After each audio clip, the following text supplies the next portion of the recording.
Yo, yo, yo, good morning, good morning, good morning, good morning, good people. WTP Sports News live and in the building this morning. We're going to be talking about a wide range of sports topics. Please hit that like button, subscribe to the channels. We're happy to have you here. Me, myself, I go by Post Game. You can find the Post Game podcast on YouTube at Post Game 86. And I got a very special guest with me this morning, my man Mossberger, Level Up Sports 10. How you doing this morning, Moss? Moss? Man, feeling good, feeling great, sleeping. Man, it's just crazy because of the grind that we be on, man. I've been chopping it up with you since last night, and I had got off and got home at about 6 something this morning, close to 7 o'clock, anticipating this stream. Once you dropped it in the chat yesterday, and I dozed off. And you've been calling me and blowing me up. And I said, Post, I'm getting up. I'm getting showered because we got a banger that we got to drop. And it's good to see you this morning. I'm glad to have that you having me this morning on such a just a marvelous day to start, man. Sunny here in this side of the Midwest through this crazy weather. But it's good to see you this morning. Yeah, man, this weather in the Midwest is real weird. If you from the Midwest or live in the Midwest, you know what we talking about. 1 second want to freeze and snow, the next is about 50. So they call this fool's gold weather. You still got to Yes, buckle up, take care of yourself, keep yourself warm. indeed. Boss, we might as well jump right into it, homie. Yes, So sir. Yes, sir. the first question we're gonna tackle this morning, and I was surprised when I learned this news. Floyd Money Mayweather and Mike Tyson will have an exhibition fight sometime in the spring. Does this fight interest you? And who you got winning? It's it's crazy to say that this fight does not interest me. I'm gonna just be all the way honest. I hope it's like a not like the Jake Paul, but we all know Iron Mike Tyson at his age, Floyd Mayweather. We know it's about money, but when I heard about it, I was like, wow. Only if we could have had a fight like this in their prime, this would be the fight to see. This would be what you literally planning for months in advance. You might go a little over in the bank account for planning for this type of fight. You know, them respectively in a prime, but I think it's good for a lot of reasons. Sportsmanship side, I think seeing guys like this get in the ring, just seeing them, have a picture, having that standoff with each other, I think that'd be a classic thing. Um, but for the most part, I think we all know what it's about. It's about making that pocket full and making sure that cash for the long run is good. And I don't know, you know, stuff like this. I want to see actual fights. I don't want to see no exhibition. See who gonna get the biggest bag. See who gonna wake up the next morning richer than we all are. Send some of that bread that y'all getting to the homeless that need things. I mean, I could go on and on, man. You know me, man, but it's just gonna be a good thing in some ways. Yeah, definitely a money grab. Who do you think will be victorious in this fight? Because you got Mike Tyson, who's a heavyweight. I know he's older now, definitely not the same fighter. And you got Floyd Money Mayweather, who campaigned at 147, 154 weight classes before he retired. Who you think? Do you think Floyd has a chance? Do you think Iron Mike Tyson has a chance? Now I know it's just an exhibition, but who you got winning? The funny thing, man, we really haven't heard about Mike Tyson. If you think about it, Mike Tyson went into that mode of we know what he did when he took a loss back in the day, how he went into that ball and he really didn't speak to many people. He just focused on life itself. So for me, I think Tyson gonna come out and try to do something. Personally, you know, I don't think he was happy about the last performance he had. The situation at hand with cheeks out and all that madness with the Jake Paul situation. I think he come in more of an Iron Mike Tyson, prepared and ready for the fight, just to get out there and show that he can still do things at his age. Um, I'm gonna go Floyd Mayweather, man. I think he's gonna try to knock Mike out for some odd reason, man. Knowing him, I think he's gonna try to do it just because. Yeah, I can definitely see Floyd using the ring, moving around, using his legs, what legs he still has left. Do you think Mike Tyson can catch Floyd? Do you think he can catch him with one of them hooks? Because if he can, even at his age, I think he can sit Floyd down, but that's easier said than done. I don't think Mike Tyson can catch Floyd. What about you? I I piggyback with you on that one, man, because if he could catch him, I think Tyson still got enough power at his age, man. If anybody know you don't want to get hit with one of them by Tyson, I don't care if Tyson's 70. I can still feel it post. So for sure you might want to move and stay out the way, Floyd, because Tyson gonna be trying to hit you with one of them lefts. He gonna try to make you wake up and take out the garbage for the next day for that TMT squad. He gonna try to knock the Mario coins out of Floyd. For sure. Ding, ding. I mean, man, you got a heavyweight and a predominant welterweight fighter in an exhibition. I mean, does it interest me? Given the names, yeah, I'm gonna tune in and watch. It's Floyd Mayweather, it's Mike Tyson. What bigger two names than that? I'm not looking for no skilled, action-packed fight. I really could see Floyd, trying to avoiding Mike Tyson for the majority of the rounds, and kind of sneaking in, giving him a couple pot shots, and winning on decision. But I just can't see Mike Tyson winning, even though he's the bigger, stronger guy, because I Yeah. have a hard time imagining Mike Tyson catching Floyd Mayweather with a big shot. And I have a hard time seeing a fight like this and Floyd Mayweather sitting in a pocket with Mike Tyson and let him get off. Floyd's gonna be moving around the ring. That's one thing For for sure. sure. Two things for certain. Floyd is going to be moving around the ring. So, I mean, does it interest me? Yeah, it's Floyd Mayweather and Mike Tyson.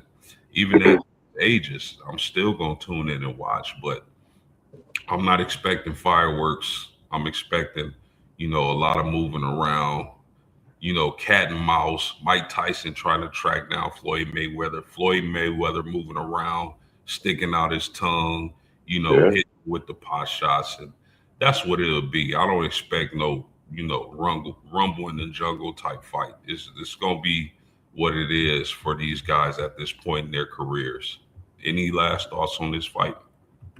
Real quick, a question for you in this. Like, thinking about it is because Floyd left, retired. Some people still wanted him in fights. Is this an opportunity for onlookers to take a jab and tell Floyd, come up out of this retirement? You look like you can still go. Is there any possibility? It's interesting you say that, Moss, because Floyd also announced that he will be unretiring at this age. Mm, And I believe he just turned 49. But the reason why it's so interesting because, he's in the midst of suing, I believe, Showtime, Steven Espinoza for like 300 milli. So if he unretires, is he coming back to do more exhibitions? Is he coming back to actually fight real fighters? Is a Manny Pacquiao 2 fight, on the horizon? Can we see Floyd Mayweather and Manny Pacquiao mm. mix it up again, get that rematch? So, I mean, him unretiring, that's what he announced. And it's going to be interesting to see who Floyd Mayweather takes on in this advanced stage of his career. Man, it seemed like it opens the door again also for who's the greatest? Who's the greatest, of this generation? Who's the greatest of all time? You kind of start to see these things go out there. And I haven't been I have a boxing fan in my later ages as I've grown up compared to when I was watching it as much when I was younger. You know, my generation, you know, my goat that I like, he just retired. So when it comes to the boxing world, we definitely want to tap into that. We want to get those comments. We want to see what people talking about in this boxing world because I think it's special because it's going to open the door. I think for a lot of things. Pacquiao, Mayweather, that would be something to see. Both of them respectively. Now that's a fight. I think that you would get a fight out of for sure. So, man, I like the fact that you brought that up and mentioned that as well. 300 mil, that's a lot. And man, he We're, could definitely get it. when we talk about Floyd Mayweather and uh and Manny Pacquiao, we saw the first fight years ago. A lot of people were disappointed. They felt like this fight should have been made years before it actually happened. If Floyd Mayweather and Manny Pacquiao were to step in the ring, let's say a year from now, who would you favor in that fight, and what would that fight look like? Oh man, it's a lot of people may be mad at me. I don't care what people say, what people's opinion on a lot of things, in life. My opinion, I've liked, Manny Pacquiao for a while. He might come out and try to win a fight. I'm going to go Manny Pacquiao. The reason I would go Manny Pacquiao is because me personally, the last fight that they had, I felt a certain way that fight could have went either way, just my opinion. So I think as close as he was to winning that fight, I think train and get himself ready. I know both fighters would definitely prepare for something like that. I go Manny Pacquiao.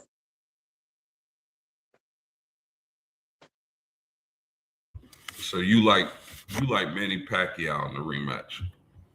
I like Manny Pacquiao in a rematch. When it comes to boxing rematches, it's totally different than any kind of rematch. Some opponents come in more so not prepared, thinking they've prepared enough when that fighter has prepared for two fights in one. The loser most of the time. And I don't know. I just like the way Pacquiao always prepared for fights. I think he could have won the last fight either way. It could have went. Um, it's just my opinion. Like I know people gonna scold me in the comments. I'm ready for it. Um, like I said, Floyd Mayweather. He's not my greatest. When it comes to boxing and this generation or even period. I know some people have him as their greatest, but for me, he's not my greatest. No disrespect. We know the resume. We know what he's done. He's cooked up since he stepped in the ring. But I'm just, uh, I'm just not. He's not my greatest. In other words, Yeah, no doubt, no doubt. We got Donnell in the chat. Good morning. How you doing, sir? He said Tyson will have to beat Floyd's body in the early rounds. I definitely agree with that. The only problem with it is, can Tyson catch Mayweather's body? yeah, I think he's going to be swinging that air because Mayweather is not going to stand still and take that punishment from a heavyweight, even at Mike Tyson's advanced age. I think he still has some pop on those hooks. But I think Floyd Mayweather knows that, and he's going to be trying to run around the ring. definitely, I agree for sure. But as far as Floyd Mayweather and Pacquiao, I just think, man, Pacquiao. I think Floyd Mayweather is a bad matchup for Manny Pacquiao. I don't think Floyd is way too defensively sound for a fighter like Manny Pacquiao, who wants to go in there and throw punches at weird angles and throw punches at a high clip. I think uh, you'll see the same fight you saw in the first one, where Yeah, Floyd was defensively sound, moved around. You really can't get a good shot at him, and that's how he'll win that fight. But we'll see what happens. We got Donnell back in the chat. Floyd is a technician. Floyd over Pat. I agree. I It agree. made me it just made me think about a few people like growing up in the hood, man. Just make me think of my younger times, man. Shout out to I know a lot of people just look at things when you grow up, you never know like certain things. I was actually in a boxing ring, quite a bit, growing up in a rec center, learning a lot, inspiring with some of the, boxers that we had and learning a lot. Shout out to those from the WTP, man, Andre Cray, um, Peanut. I mean, it's so many that we had, Jerry Page. I mean, if I forget a name, Donnell, help me out in the chat, man. We had so many greats that boxed, you know, in the Windsor Church growing up, kind of gave us a big vision, man. Rest in peace to the homie Tiva, man, who was one of the best to ever do it, man. I know we had, I believe, Michael Clark coming out of there, man. We had so many great boxers. So Bonzel Johnson, I mean, we could go on and on. Of course, the one and only heavyweight champion of the world, Buster Douglas. That's the rec center. His name, Lula Pro Douglas, after his mom. So, a lot of things that people fail to realize right here in the hood. Lula Pearl Douglas. They grew up on the east side, and just a lot, went on in them days. So just shout out to everything that's happened in my childhood. Just learning a different aspect from the boxing side as well. So I I got a question for Donnell. If you're in the chat, my man, let me know your thoughts. And if you this for you too, Moss. Like, Mhm. do y'all think the Floyd Mayweather Mike Tyson exhibition is um, fight party worthy? Are you gathering the homies around, you know, and everybody getting together? You got them good eats going. You probably got some adult beverages and whatnot. Is this like fight party worthy? I'm a, I'm gonna be honest. I'm gonna say the reason I would say yes is because I know the fight is what you bringing everybody together for, but that togetherness that you can make happen out of a Tyson and Floyd Mayweather party, I think is impeccable. I think you could heal some things in that type of situation. So I'm gonna say, yeah, get the wings going. You know, get that barbecue grill smoking from about 12 p.m. in the afternoon till the fight start. I think the undercards would be something great to watch as well. As we have been seeing in these last few fights, the undercards has been something special. Also, so for me, I'm gonna go with yeah. I'm gonna say yes. Go ahead and light up the smoker, grills, invite the family over, beverages. Everything is good in the hood for this big showdown. Our man SEC Sean is in the chat. Good morning to you, my man. He said Floyd is almost impossible to hit, but if Tyson can connect a few, he has a shot.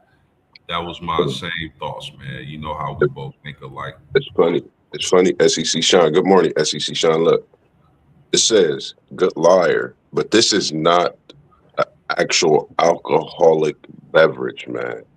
It is a premium non-alcoholic brew. American IPA, man. Good liar.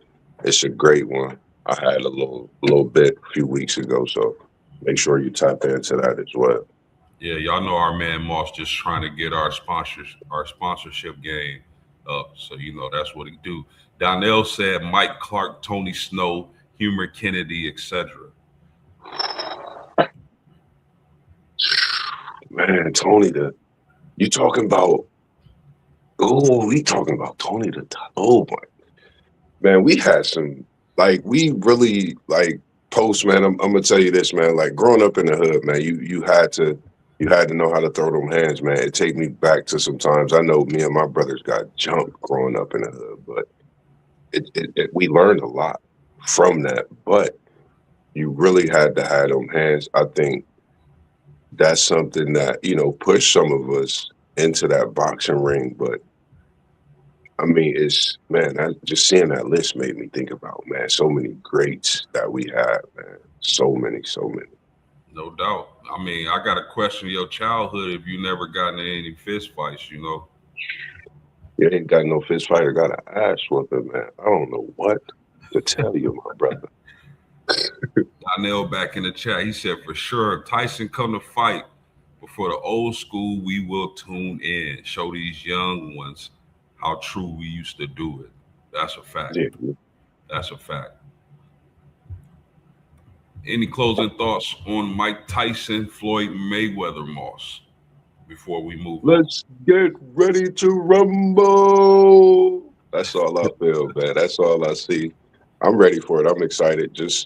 I mean, there's nothing really else out there entertaining outside of what I've been seeing in my guy, Shakur Stevenson, what he just did in his last fight.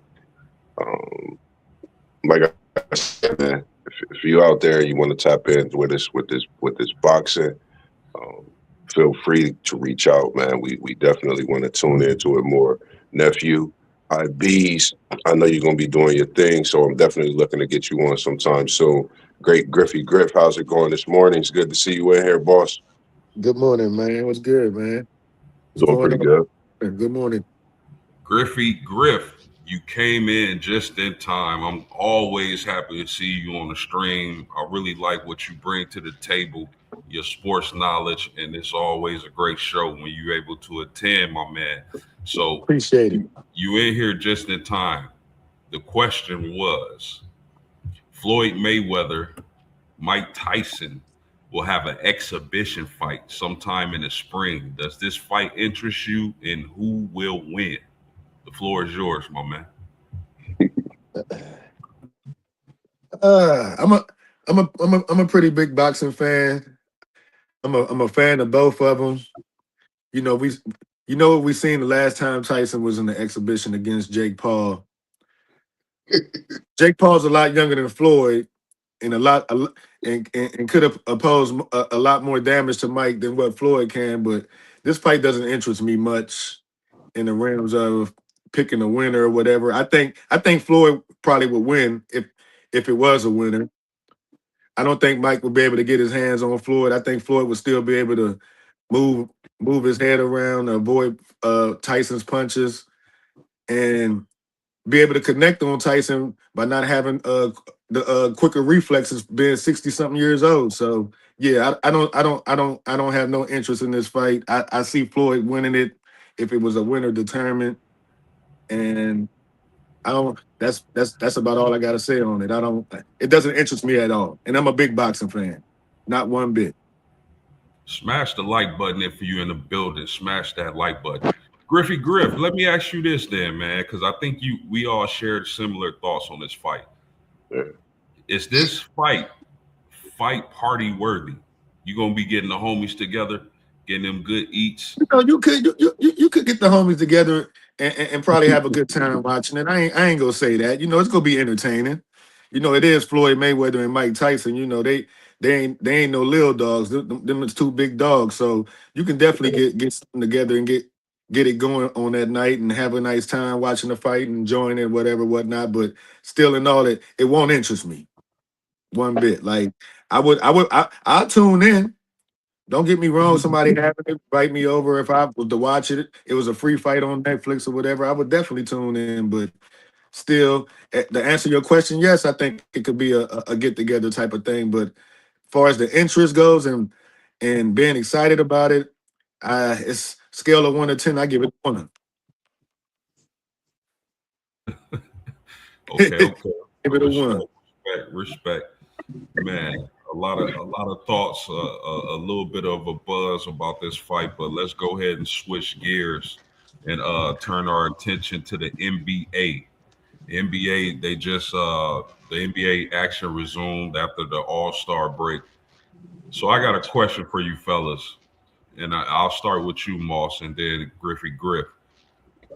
Currently, who is your NBA MVP? You got guys like Shea SGA, Nikola Jokic, Luka Doncic, Kay Cunningham, Victor Wembanyama. You got a few guys that I think are being slept on as far as the NBA MVP goes. Moss, who you got as your NBA MVP currently? If if you know me, Post, you know who I got right now as the NBA MVP right now. I've been watching this young man from Oklahoma State days. Monster, built like I don't know. Like everybody say LeBron 6'8", 6'9", 250. It's another guy. Double C's, Cade Cunningham. Right now, I'm taking as my NBA MVP. This young man has brought winning back to Motown. They've been talking about the bad boys. They've been talking about championships in Detroit. It started with a leader. That's what propelled them to those titles back in the 90s, in the 80s to the 90s, and that's what propelled them to those 90s with that team of Ben Wallace, Rip Hamilton, as we called him, Chauncey Billups, Tayshaun Prince, the whole game. You know, Wallace. I mean, it's just so many stars they had. So I'm going Cade Cunningham, the leadership at a young age, and he got these Detroit Pistons looking like a serious threat as they just beat those Knicks earlier in this week, as we just seen in a great game. But they showed why, and Cade is my MVP. You got Griff. I don't know if you know. I don't know if you noticed, Moss. A couple of weeks ago, I asked this question on Facebook, and my answer was Cade Cunningham, and I also said it after the game the other night when he destroyed my New York Knicks with a 42-point double-double, almost a triple-double, two rounds away. I posted that I thought he was the MVP still, but I looked at the list of MVP candidates, and I don't want to give it to him quite yet, but he has to be in the top three. It has to be a race between him, Jokic, and Shea right now. And between the three, Cade has done more with less. He's the only offensive playmaker on that Detroit team. He's the only person that can get the ball, put it in his hands, and make something go happen. Cade is the one and only guy on that team that can do that. And the Detroit Pistons, even without him, they've been winning games. But Cade, what he's done, they're having the best record in the league right now. He's definitely top three. And if Detroit finishes the season as the number one seed in the NBA, there's no way I don't think you can't give it to him. He's been that guy. And what he did to the Knicks the other night, they didn't have no answer. OG on him, Mikhail on him, Alvarado. They even bought in the kids SoCan they just got from off of waivers from San Antonio. They couldn't put nobody on that guy. Nobody. He's clear. He's on his way to getting his first MVP. If he can continue Detroit on the track that they're going with the best record in the league, I don't see no way how you can't give it to him. Yeah, those are great points. Currently, I would have to lean to Cade myself, but there's one guy who I think people don't talk enough about, and that is Jaylen Brown of the Boston Celtics. And I'm gonna tell y'all why. Yeah. 29 points per game, career highs in points, assists, rebounds. Their best player is out, has been out, may not come back, may come back. We don't know, right? Come in. The Boston Celtics are second in the East. Why aren't more people talking about Jaylen Brown? Now, I get it. Cade Cunningham, I definitely think top three. Shea Gilgeous top three. But I think Jaylen Brown also is a top three candidate. What's y'all thoughts on that? Oh, I definitely. Go ahead, Moss. Nah, you good. That's what you here for, the great Griffin. Okay. Talk to him, man. Okay. Yeah, that's a wonderful pick. What Jaylen Brown has done with the Celtics after Tatum being out all summer after his Achilles injury, Boston being the number 2 seed in the East right now. Yes, indeed, he's a MVP candidate. Would I pull him in my top 3 right now? It's kind of hard putting him over Shea or Jokic or even Cade, because I think Boston Boston, even though their supporting cast isn't that much better than Detroit's, they've been together for some years and they got championship pedigree. That's why I would put Cade over him right now because he's working with Moore and they've been there and done that. But that doesn't take away the fact that he's playing like an MVP this year. And big kudos to him because everybody thought Boston was gonna lay down this year and probably fall into the lottery or something. And they're the number 2 seed in the East, and it's mainly because of what Jaylen Brown is doing with his cast of teammates he has up there in Boston. That Yeah, statement right there, what you just said, is exactly why I'm so high on Jaylen Brown this season. Go ahead, Moss. yeah. I think when you think about Jaylen Brown, this is a guy I watched come in from high school, go to Cal. People forget he played 1 year of college basketball. Well, everybody was being the big shot at their school. Oh, Jaylen Brown was over here at Cal, putting the spin move on, pulling up at the free throw line, hitting buckets, averaging almost 20 a game as a freshman in college basketball. Went to the Celtics, took him a couple years. He got his running man. He got him a finals MVP. Jaylen Brown is very respectably right behind Cade Cunningham. I mean, like you said, the season averages, and for him not to have a Porzingis, not to have a Jason Tatum, but to lead this Boston team to feats no one, even in TD Waterhouse in Boston, feel that they should be where they're at. But oh, who's there? Mr. Political, Mr. Man himself, Jaylen Brown. And I think, it's so much that goes on in what Jaylen Brown does outside of basketball. And we can save that for another show, but I think they need to put some more respect on his name. I feel you with that. I was looking at that and the way he even performed All-Star Weekend. I think he was putting us on notice with that performance on the weekend. Like, hey, don't forget about me. The Celtics, we still here. We just won a title within the last few years, so don't count us out. And if my man come back, we really gonna be ice cold. So I think you're looking at an old school showdown. And if you think about the Pistons and the Celtics back in the day, how they used to go at it, it could be a Cade Cunningham versus Jaylen Brown in the Eastern Conference Finals. Don't Just sleep saying. on them. Don't sleep on them Cavaliers. They coming. Them Oh no, Cavs are yeah. them I Cavs mean, are for right coming. now, I really like that Cavaliers team. yeah, I really they like that definitely look Cavaliers good. team. So Yeah, let's look at SEC Sean's comment. He says Cooper flagged the easy rookie of the year. What's your thoughts? He ain't seen Derek Queen nah. A because lot of people ain't seen Derek Derek Queen. Queen is right there. Derek If Queen is you, right there. yeah, you put stats there. I mean, I think everybody wants him to be sometimes. You know, I mean, he's proven what his ceiling floor going to be. We seeing what he's going to do. Sometimes for me, you know, if you think about a Duke player, nothing against him. It makes me think about when they picked Kyrie this high, and he went to Cleveland. He didn't have his king. Coop don't have his Batman and Kyrie. So Kyrie is not LeBron. I'm not, comparing them to in any way, but look at the record. Look at Cleveland's record, and then you look at Dallas's record in this situation. Like, I don't know. Me personally, What you getting to eat? everybody want to say Coop. I'm just gonna say I don't know. It's still in the air to me because Queen, that boy over there balling too, man. He definitely playing some great basketball.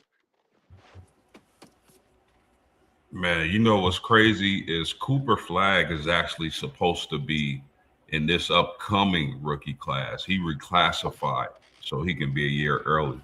Real quick, what's y'all thoughts? Do y'all think Cooper Flag would go one if he was in this upcoming draft, this upcoming year's draft? Do y'all think he'll go one? No, I don't think so. I don't think so. Got you, got you. man, he might not go top 5 I the think way he'll this I think he'll class fit in. is. I think he'll fit in at 5 somewhere. but I don't see Right not at five. number one. No, I don't. No, it's just too. If there's too many. There's too many. There's too many other. Too many dogs in this class. Cooper Man, was a clear cut number one coming out last year. He wouldn't be this year. yeah, for sure. I couldn't see it. I mean, you think man, if we could combine last year's draft and this year's draft, it would be crazy how many people wouldn't get drafted. That was, like that. It's something what this draft class this year is doing. I think moving forward for the NBA, I think this is going to be that draft class, man. That arguably 5 to 6 years down the road, we like, wow, these. This is a class we really gotta look at. It might be the greatest. I just think they really that good because you got a lot of freshmen and they're getting better by the week in college basketball, or it's another freshman that's topping the charts and climbing the charts, throughout their production, and they getting stronger throughout the season. So I don't know. Like I say five at the highest for Cooper Flag if he was in this year's draft. I just think it's that much talent. I think it's a lot. It's some players that's very way talented, more than him. It's my opinion. Interesting. Uh, if, if you're in the chat, take the time to hit the like button. It helps us. It helps us out tremendously. Get this good content to a lot of different people. Subscribe to the channels. Whatever channels you viewing this on, go ahead and subscribe. Take a second, subscribe to the channels. Turn that bell notification on so you know when we drop in that game. Let's move on though. Let's take our Real, attention to the NFL.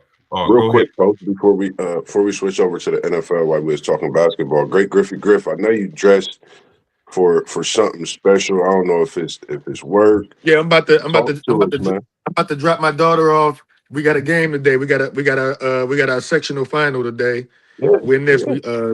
we go obviously I think win this one, move on to the district. But yeah, we got a game today at 1 o'clock at Harvest Prep. But I Talk your really, I shit. really, I really want City League TV to come check us out if we make it to the regional final. Y'all gotta get at that game. Yes, sir. We trying to make sure with some of the stuff with the coverage is crazy.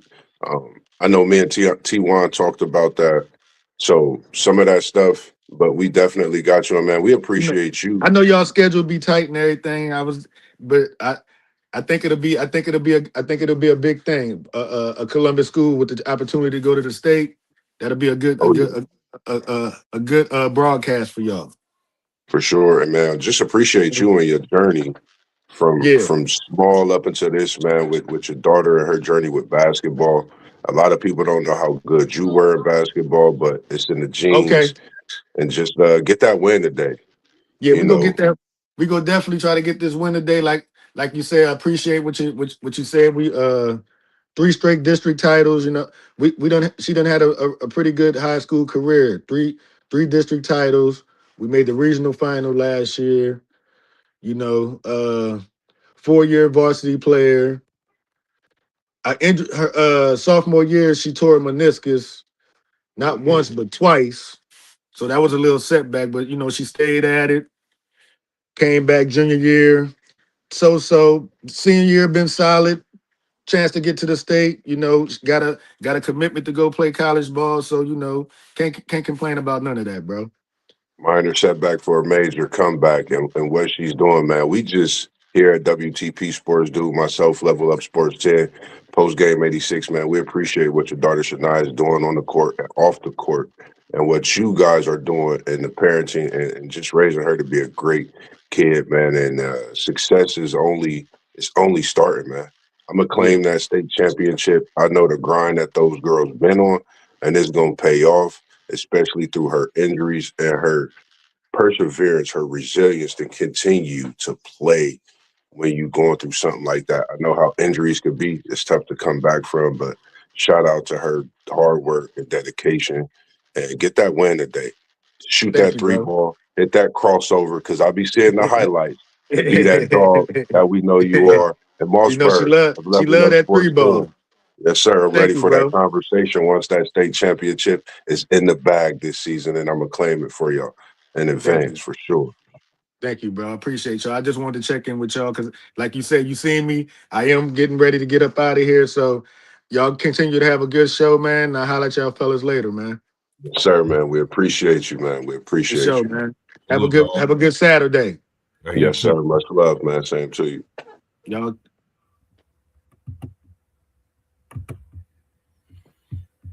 Man, my man, it's a lot of man, I can't wait for my babies to get into basketball and all that. Try to go Man, to my the game. daughter, I got word that my daughter, man, she's going into her freshman year next year. She's doing volleyball. Bro, I am stoked. So when the young ladies is doing sports, man, it's something special. You gotta be a dad to understand that, man. None of my daughters chose to play sports. This is gonna be my first daughter that chose to actually play at the in the middle school level. My oldest, she played for 1 year. Me and her talk about it, which is funny still to this day. A ball bounced off the wrong way. She said, "Nope, I'm good," and it hit her. And still to this day, she said that was the reason she stopped playing. So I mean, respectably, she's an RN. So I'm not mad at you for putting the ball down. You still was a student athlete and doing something special today. So enough of my jabber, man. Cool. Let's move on, man. Let's switch gears. Let's go to the NFL, right? The question is, if you were the Browns GM, will you move forward with Shadeur Sanders? And if so, what would you be looking to add around him? The floor is yours, my man. And I'm moving forward. I'm keeping 12 on the roster.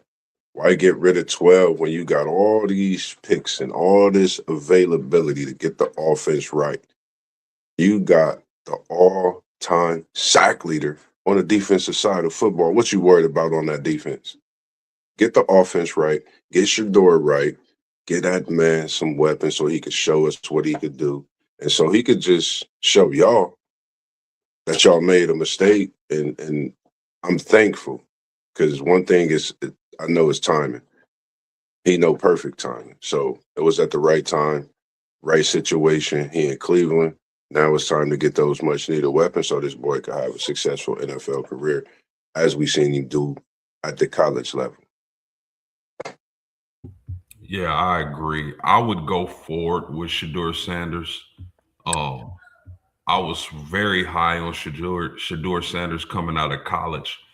I think he should have went way higher than where he went, but that's another conversation for another day. Here's the thing, Moss. Every single starting offensive lineman for the Cleveland Browns are free agents, are set to hit free agency, right? Hmm. So they definitely have to make sure they sign at least three or four of those guys. They have to solidify that offensive line. Now, when it comes to the draft, they'll have the opportunity to take one of those great wide receiver in the first couple picks, or they can go grab one of those elite tackles in the first couple picks.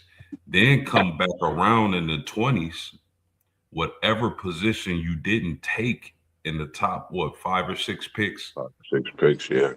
either if you went wide receiver early, take that tackle.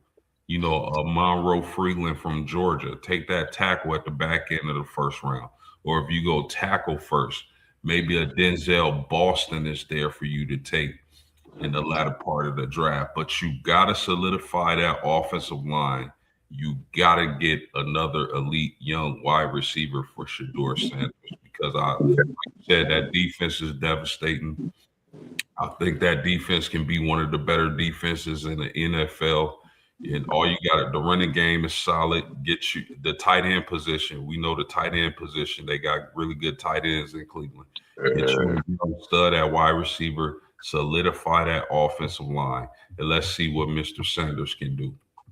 yeah. I think it's something because with the picks and the way things are looking, I think with the way things went, and I think about this now, Perfect timing in Shador coming in. Now you have this availability when it comes to the draft itself. So you could really go ahead and grab you that offensive tackle early. But if Tate or Makai Lemon is there, I think those are two players you cannot pass up. We all know the talent that they possess. I think those, if they're there, you have to get them. I think that offensive tackle will be rewarded to you later down that in that line. But if you have that availability in that tackle, like Francois out of Miami, I think you have to take him because we know he's oozing with talent, as we've seen Campbell from LSU and him being in the Super Bowl this year, being a Patriots rookie. So I think these young guys, man, you got to get them because they're beneficial. They don't just protect the quarterback; they put people on their backs. So got to get them big boys to make sure their job is taken care of and secured at the QB position also. Yeah, for sure. Donnell back in the chat says a great offensive coordinator that allow him to get the ball out fast. I agree. I agree for sure. You got any more thoughts on what the Cleveland Browns can do to help Mr. Shador Sanders be successful this upcoming season? I think they just got to surround him. I think we hitting it right on the nail. They just got to surround him with the right pieces. And it's good to see Miss Angel Farah in the building. And I'm glad you came in, man, in the comment section. Appreciate you tuning in and joining, ladies and gentlemen. Mossberg is working on something special. We actually have a sit-down meeting next week. I'm not going to close none of the details, but just know we working on something groundbreaking to bring to the podcast channel, to the show. And I think you'll love it. Post game, I think, man, you chopped it up a little bit about it. But I think you'll love it. So, man, I'm glad that you are tuning in this morning, and I greatly appreciate it. No doubt, no doubt. We appreciate the support. Please, if you're in the chat, smash that like button. It helps us out tremendously. Subscribe to the channel, whichever channel you watching from. We live through quite a few channels on YouTube. So wherever you at, go ahead and subscribe. Smash Yeah. that like button. Make sure you check out her channel. And she just dropped a new album, great music. I mean, I really don't even classify it right now in any genre. It's great music. So make sure that you tune in to that as well with Angel Farah. Let's welcome in our man SEC Sean to the channel, to the stream. I mean, how you doing this morning, my man? Man, we're good. I was just chilling. Was gonna stay off and kind of prep for my NASCAR stuff this weekend, but they rained down in the Atlanta area, so they canceled qualifying. So I thought, well, let me jump on here with these my homies up here and let's see what we can chop it up. Yes, sir. Yes, sir. Appreciate you joining as well. I, you know, is what it is. We're gonna jump on here in a little bit. After we done with this, I'm gonna chill, and then around noon, 12:30, I'm gonna go live again with laying everything out for the race weekend. You know, all the lineups and all that stuff. So make my fantasy picks, things like that. No doubt, no doubt, no doubt. So, fellas, man, it's a heck of a week for college basketball. There's a lot of great games on this weekend, even some last night. But today we got Arizona at Houston. What a huge game in that Big 12 conference. Two of the better teams in the country.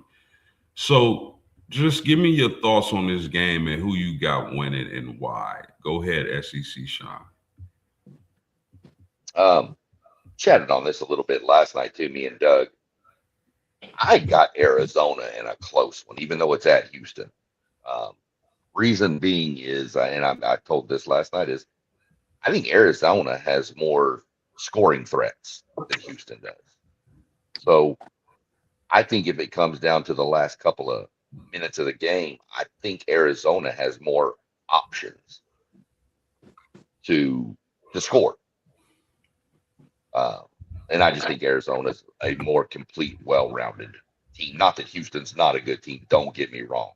I expect this to be a dogfight, but I mean, this is a Final Four matchup right here. This could be this is a national championship matchup right here. So uh, that's my take on it. I got Arizona in a close one. And I think this was probably one of the tougher games for me for this weekend. But I watched this team last week.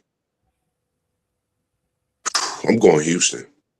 I'm going Houston, man. I'm a big fan of Kingston. I'm not in Jamaica, but Kingston Flemings.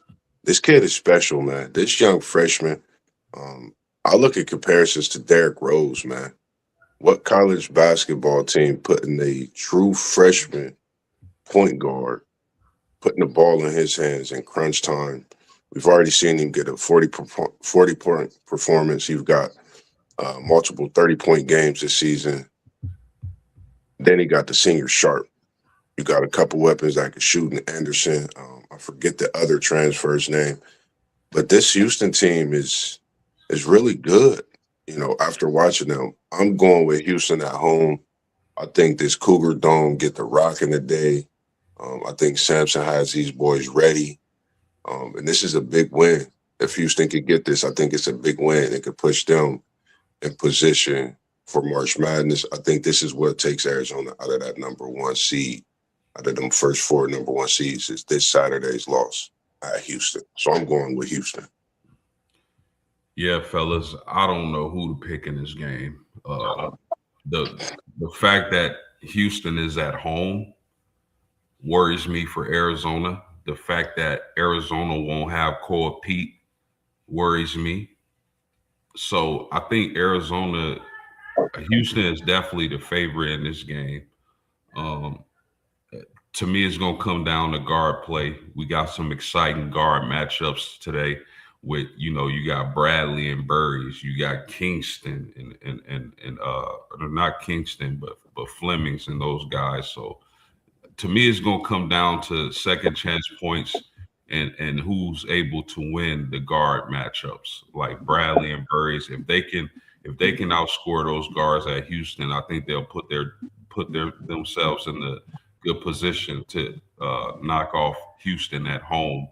If they have to keep this game close through the duration of the game, they can't let Houston take off. They definitely got to keep it close and try to steal one at the end, because this is a really good Houston team, and this definitely could be a Final Four matchup or possibly even a national championship matchup.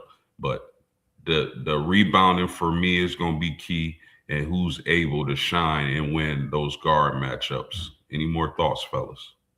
Yeah, I think just start itself with the rebound. And being a BYU fan now, watching us play both of these teams, rebounding was crazy. Like those teams, they definitely will get after it on the boards. So, like you said, I'm looking at the rebounds and guard play, man. I think we looking at some of the top guards in college basketball in the Big 12 as well. You know, Burries, talking about Flemings, freshman. It's crazy. You know, then you got Bradley for Arizona, a senior leader. So they definitely coming at you in multiple ways, like SEC Sean said. I don't know what it is about Houston this last couple of weeks that's seem like they picking up steam. You know, they picking up steam in the right time. I'll throw in a little extra on this. I think Arizona has to withstand the energy in the start of the game. That Houston crowd's going to be electric. Those people love that Houston Cougar basketball team down there. It's going to be crazy. Arizona has to. If Houston jumps out to a double-digit lead, that place is just going to get more and more and more hard to do anything in. And you hear about communication in the college football with the crowd noise. It can affect your, calling plays. If you're yelling out, screen, screen, screen, you may not hear them. So Arizona has to withstand the energy early in my mind. And you dead on post. They got to keep it close. Yeah, no doubt, no doubt, no doubt. We got another banger of a matchup, fellas. Michigan, number one Michigan at Duke today. Mossberg, lead us off, man. Who you got winning this game, and what are some keys to victory for either one of these teams? This is probably one of the, of course, tougher matchups too when it comes to when a non-conference this late in the season. Um, Michigan's not number one for no reason. They're not no slouch.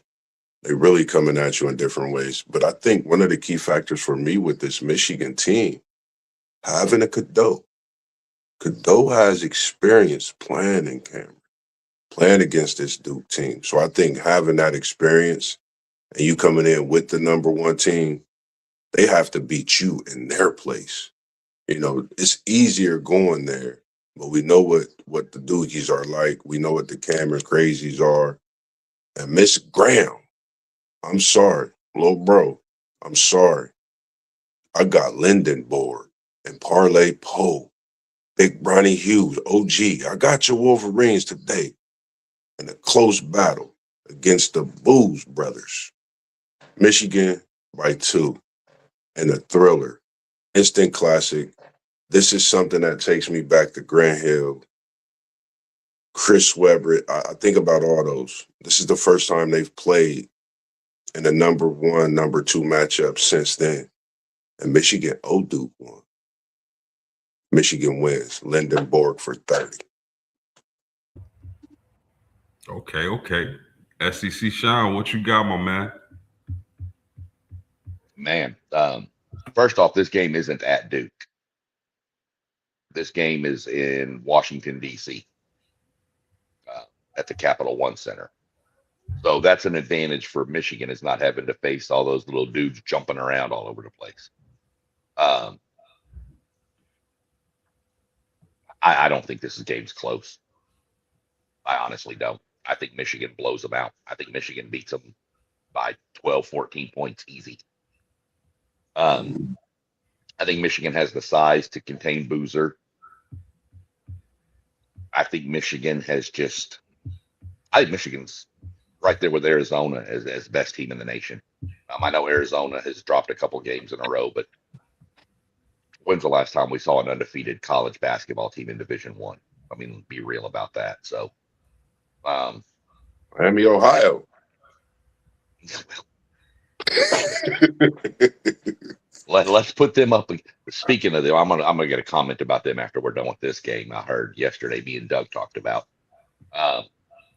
My biggest thing is this is the weirdest time of the year to have a super matchup between, what is it, 1 and 3 this late in the season, and they're out of conference. That's a little weird to me, the way the scheduling worked out with that. So I'm excited for it. Don't get me wrong, but just odd to me. Arizona, Houston, yeah, that's a 2-4, but they're in the same conference. So I see that matchup, but this one I don't. Weird to me. Some new thing I think they added on their schedule where they play that late non-conference game matchup like this. So yeah, it will be at a neutral site.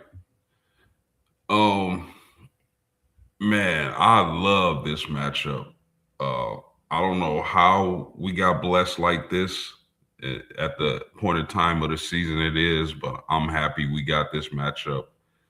For me, this game is going to come down to which one of those bigs for Duke or Michigan can avoid foul trouble. Can Lindenborg avoid foul trouble? Can Boozer avoid foul trouble? Because to me, that's the most intriguing matchup that I'm looking forward to on the day. I love Lindenberg. I love Boozer. These are some big, strong guys who can score, who can rebound. To me, that's where the matchup is. Can those guys avoid foul trouble and stay in the game? I'm going to lean towards Michigan today. I like this Duke team, but I think this Michigan team is legit and they're the real deal. And I can see them pulling a close win today against Duke. I know Michigan, like Mossberg says, owes Duke a little something from the past, and I think they're gonna get it done. I think the world of Lindeborg, man. I just think he's just a physical, throwback guy, Yeah. So, and if you know anything about his story, he had to overcome some things to even play the college game. So, I'm gonna go with Michigan today, fellas. Any other thoughts on this game? Sarr and Evans, two names that I think about as big X factors. And I think this game for big for both of them. They coming off stretches of playing great basketball, shooting a three defensively on both of their part. If Sarr and Evans combine for 5 threes in this game, that could smell trouble because that means they're stretching the floor. That middle is open. Boozer is figuring things out.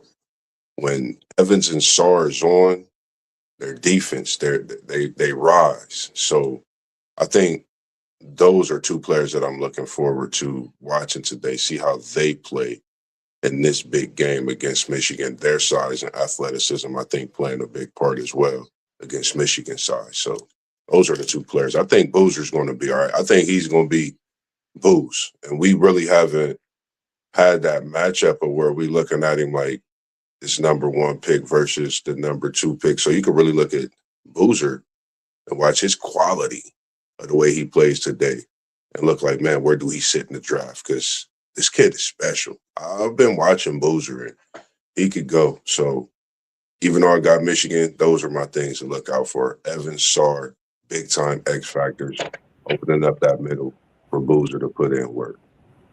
No doubt, no doubt. SEC Shine, you got anything else on this matchup? No, pretty much touched on it all for this matchup. Um, Only thing I'll mention is if we're done with this matchup, if we're ready, I heard some stuff yesterday about that Miami of Ohio team that kind of made me raise my eyebrows. I don't know if y'all seen or heard it. Go ahead. Because their strength of schedule is so bad, they're saying that if they lose a game and if they lose a game and don't win their tournament, they could be left out. I don't see how you can leave like a 30-1 team or 30-2 team out of the tournament in my mind, but that's been thrown out there that because of their strength of schedule, they could be just left out if they don't win their tournament or if they lose a game. And I'm just like, okay. And if you're a bubble team like my Aggies are a bubble team, you don't want them to lose because that's if they do get into the tournament and whoever wins their conference tournament, that's a bid stealer. Yeah. So I'm kind of curious what your thoughts on do you think that a team with, let's say they finish the season 30-1 and lose in the semifinals of their conference tournament, do you think they should be left out because their strength of schedule is so weak? I don't think so. That's my opinion. Go ahead. I don't think they should. I don't think they should. I think, your schedule is your schedule. But I don't think they got to make sure they win their conference championship to solidify that spot so they can't take anything from them. But relying on the strength of schedule is going to be tough. I personally wouldn't leave them out, but we know the NCAA is the NCAA. So if I'm them, I'm focused on winning that conference championship so they can leave no doubt. Yeah, man, that's tough. I say the same. I'm in the same way. They just gotta win. And then it makes me think, oh, well, now here we go. We got to put this into another few more teams into the tournament. Got to stretch out this tournament now. It's been 68 for so many years, play-ins now. So now they're going to have to go reevaluate that, instead of those first four being out. Those first four are going to be in, and they're going to have to figure out, what they do from there.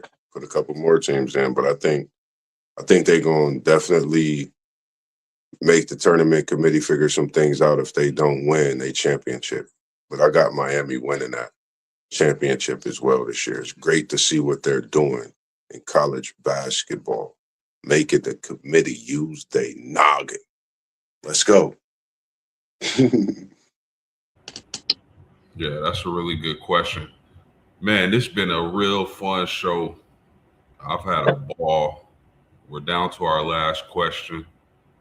Um, I think it's pretty exciting to ask. So, you bring back any athlete ever and drop them in the sport they played in their prime, who would it be? And how would they do in this current era of their respective sport?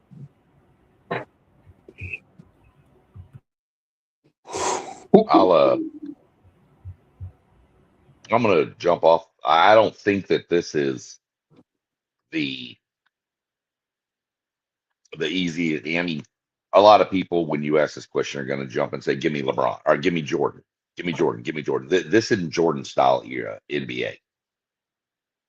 Um, I'm gonna change it up, and I'm gonna give you two. One from baseball and one from hockey. You, I I'd knew love to you see would go Mickey. to. I'd love to see Mickey Mantle playing in this era of baseball. Five-tool player. I'd love to see Mickey Mantle in his prime play. One of my favorite baseball players of all time. I think he'd be phenomenal in this era of baseball, especially with the ability to have a DH. I mean, you could just let Mick have a couple of days off to rest his knees and just let him just smash. Um, and if you want to jump over to hockey, give me Wayne Gretzky. I'd love to see Wayne Gretzky in this wide open, more offensive minded NHL. Um, I think he would be phenomenal to watch in this. So those would be my two. You was in my back pocket with that Gretzky, man. It's crazy because knowing how I thought about that record, I had Wayne Gretzky. I had him, like, that was who I had chose. Um, man, but then you made me think with the second one. I know, man, FanDuel Zay gonna feel me. Rest in peace to the late great, man. I'm bringing Kobe Bryant with that Mamba mentality to today's NBA. I thought about it. Wayne Gretzky was the one. I'm bringing Kobe to the NBA because the way he taught so many people in the game of basketball as he was great in his prime and as he continued, before he retired. So, and rest in peace to the late great Kobe, man. But I would bring Kobe back, man. Nothing like watching the playoffs, knowing when Cole put on that purple jersey and he on the road that he dropping 30 to 40 points. So I don't know. It was Kobe for me. Wayne Gretzky was the one I thought of outside of that because seeing that hockey record broken this past last year, it was something special. So I'm going with Kobe, bringing him back to the NBA, getting that All-Star game going, getting that competitive spirit, giving some of this young generation that Mamba mentality because they definitely need it. Man, this is such a fun and interesting question because there's so many greats across any sports league, any Yeah. professional league that we could see if you drop them in this era in their prime. How would they do? Would they dominate? Would they just be an average Joe? A lot of rule changes. I think if you drop Mike or Kobe off in this era, I think they would average close to 40, if not above. It's so wide open. It's rare defense. I mean, you got the great one, the king, Wayne Gretzky in hockey. In baseball, you think about pitchers like Nolan Ryan and guys like that. I mean, boxing, Sugar Ray Leonard, Muhammad Ali. How would they fare in this era? It's- Man, it's so many ways. It's so many, you know, different ways you can go when this question is asked. I wanted to say Kobe, but you said Kobe. I think Kobe would be tremendous in this era. I definitely think he would change a few guys who think he's not one of the greatest. He would change their opinion if he was dropped off in this era. But I want to see. I'm gonna just say this guy because y'all took some guys. I want to see Shaq in this era, prime Shaq. Yes, sir. I What had would it down on my paper. what would prime Shaq look like in this era of basketball? Will he still bulk up like he did when he got to the Lakers and punish guys, or will we see the slimmer, more agile, faster Shaq that was in Orlando with Penny Hardaway? That would be interesting to see because in this era of basketball, they getting up and down is really positionless. So it'd be interesting to see how Shaq would do as far as his body went. Would he stay slimmer like he was with the Orlando Magics and Penny Hardaway, or would he bulk up and be that dominant force like he was with the Lakers? So I would pick Shaq just based off that question. I would want to see how Shaq would do in this current era of NBA basketball. Man, I like that. I was thinking about that too because I'm like Shaq in Orlando running like a gazelle, dunking on Wemby. I mean, I had him on my list. It was so many people that was on this list. Kobe and Shaq definitely on the basketball side. Gretzky hockey. I thought about Jesse Owens. I thought about Pistol Pete. Um, even Michael Johnson in them gold suit shoes on the track and field. Like that's something I thought about as well. Ooh, he said. Ooh. Oh, that's a good one. Donnell in the chat. Thanks for tuning in and supporting my man. He said Lawrence Taylor with the tomahawk chop in the NFL, he would change the game again. Now, Lawrence Taylor in this era, where would he play? Because he was a middle linebacker. But I would think with his ability to get after passer, they would line him on the edge more. That's a really interesting one. What's your thoughts on that? Man, I think you just take Lawrence Taylor and put him anywhere on the field you want and just tell him go. there it is. That's it. I mean, I mean, you want to line him up at nose tackle? I don't care. You want to line him up at safety? I don't care. he getting there. Just go. But go ahead with your thoughts on that, Moss. And then I got an NFL player I want to see what y'all's thoughts are would be. I just I don't think we could go wrong with. I mean, any player but this one. And what's going on today's NFL? Man, man, go ahead, SEC, Sean. Taylor Well, special. to put it a little bit, we mentioned some different sports and players, which was good. I'd love to see it.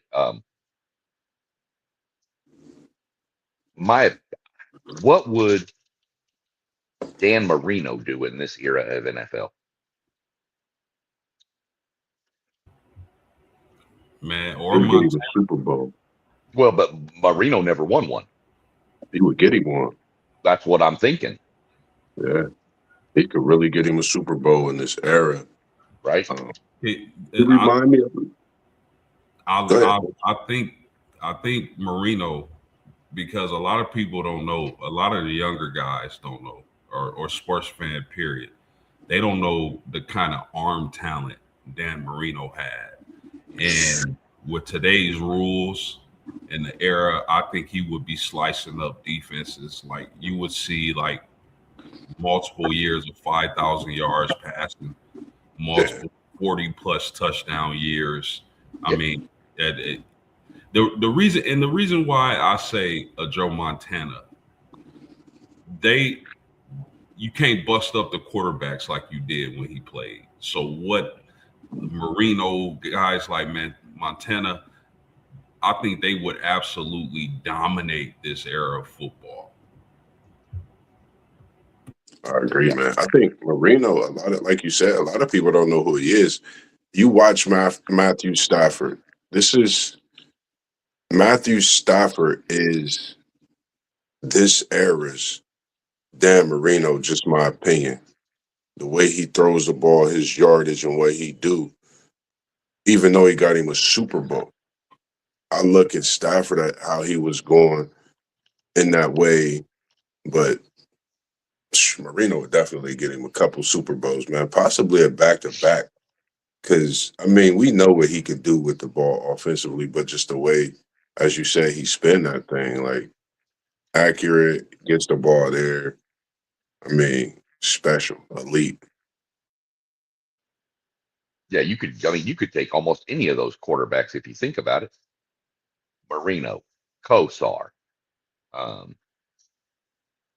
you know, with the ability to throw the ball like you can now. Marino was putting up 3,500 yards in the 80s In the when 80s, nobody man. threw the ball. Yeah. He might hit 7,000 in this era. You know, you give He him might have. his fun bunch back. What was it? Mark Clayton, Duper. Give him the Mhm. you know. Man, that's crazy.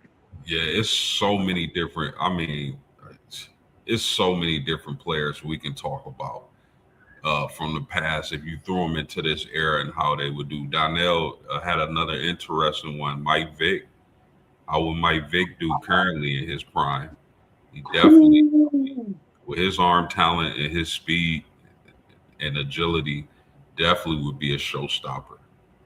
I But would. man, there's so many different players across so many different sports that we would love to see in their prime in the current era. Go ahead, Moss. Nah, you good. You good. Just thinking about the boxing when we was thinking about that when you had talked about Sugar Ray Leonard. I just keep thinking about different sports and bringing people back. Um, I would bring Tyson and Roy Jones back in their prime to possibly go off at it with each other. Man, you talking about two left hands that's probably so dangerous to the boxing world, man. Like just epic. Rocky Marciano. I mean, it's so many throwback boxers. If we brought back in the prime today, the heavyweight class would be barbecue every Saturday night because it's gonna be a banger on. We got to shut the city down for these fights on Saturday. That's how good it would be. Yeah, Donnell also said Warren Moon. A lot of people don't know how good Warren Moon was. Run and shoot offense, man. Listen, whew, Yeah, you bring that Houston run and shoot, and it's going to get crazy. they ain't gonna know what to do. They ain't gonna. And That and it, that offense was crazy. yeah, and you know, to your point on boxing, Moss, a lot of people don't understand this about Muhammad Ali in his prime. It wasn't that he was a devastating puncher. It was that he was about 6'2", 200 plus pounds, and can move how he moved. When he say float like a butterfly, he meant that. He was floating like a butterfly, bro. And that's what Yeah, made Muhammad Ali, in my opinion, so great was his size combined with his ability to move like that. So, any more thoughts before we get out of here, fellas? and just stay tuned in, man. I'm locking in. Got an interview locked in for Sunday evening at 5 p.m. Man, as we speak, he's preparing for a big game that tips off in about a half hour, 45 minutes in a City League championship. You got Afrocentric at Centennial. Looking to get a couple other things going as far as next week as well. Got to sit down and looking to bring something special to the stream in the next few weeks and moving forward throughout the rest of this year. And outside of that, I know SEC Shine got some great things coming with the NASCAR. Of course, we got some great talks in the morning coming for you all as well. But outside of that, with my jabbering, I'm gonna just sit back. And don't forget SEC Shine. You could get you some of this. It's a non-alcoholic brew. It's the Good Liar. It's pretty good. It's an IPA.